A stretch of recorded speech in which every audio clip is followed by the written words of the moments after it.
скроллинг ленты деген мына мидағы бүгінгі күнге берілген дофаминді 15 минуттың ішінде жоқ қылып тастайды уже. Өртеп жібереді. Өртеп жібереді. Енді қараңызшы Жанеке.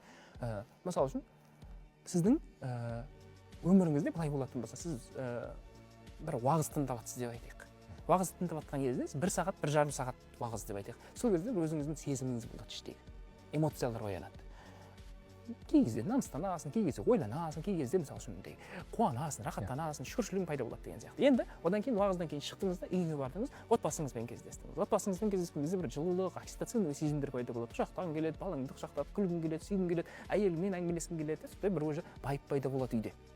Одан кейін сен достарыңа барасың да, достарыңда уже кішкентай бағанағы 5-10 жасар нәрікби оянады іште. Ол қуанады, ол шутить етеді, ода юмор пайда болады. Осы енді бір күннің ішінде осы 3 событие сізді бақытты қыла ма?